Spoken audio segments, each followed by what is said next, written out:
So right now I'm trying to find that happy efficiency spot with the compressor and engine RPM, and as you can see back here, it won't hold that 23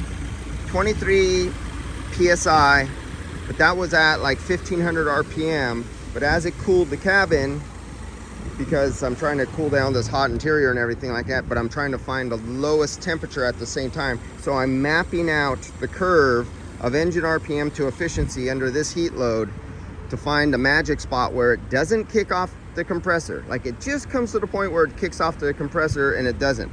So I went down and I went back up with RPM. I'm right at almost between 900 RPMs, 850 RPMs. So I'm trying to find that little happy spot. I found out 1100 RPMs is too much. Okay, come on, give me a little more. I'm having a hard time making adjustments on it, right? So 1100 RPMs is too much. It'll eventually get so cold that it'll kick out under temperature. And I'm having a hard time to make it stick. I want 900 or 1000 RPMs. And I'm just trying to find that. See, so that'll kick me out. So this is the process I'm going for when I want to map out how a computer, this is not the most proper, but it depends on the load too, the ambient load, the sun load.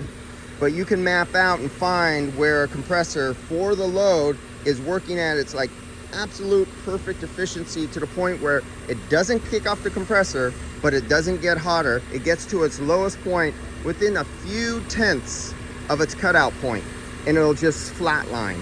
And I'm playing with that right now. Now, nobody can afford to do this working for somebody because it takes too long. It adds a bit of time.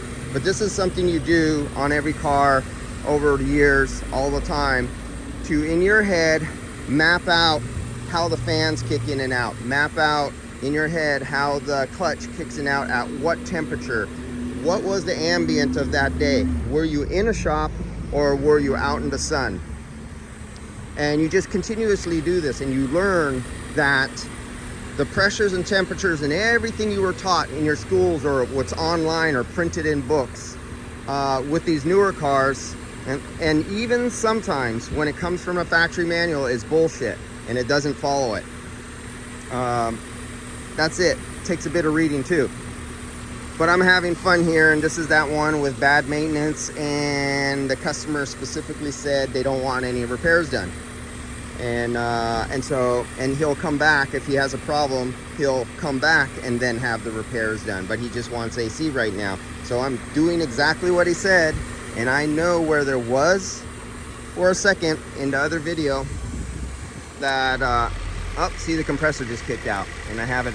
As you can see, there's that spot right there where it was spewing out refrigerant, and I have dye in the system, and you can see that seam right.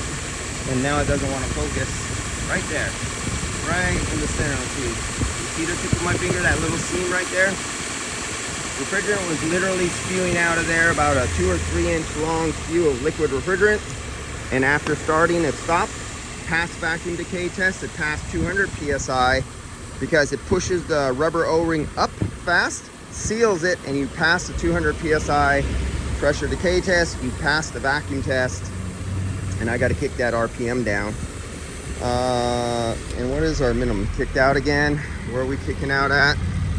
We are cooking out at 24.7 psi. And what is the temperature? Where's it kicking out at? We are kicking, you can see our kick out points, right? 45.9, 46. So right around there, it's kicking out. I want to turn the RPMs down some more. And while I do another vehicle, I'm going to let this run, and I want to see that if that leaks or not, and go over the rest of this vehicle. All right, I'll be back. This is fun. I get paid to experiment every day. It's a fun hobby.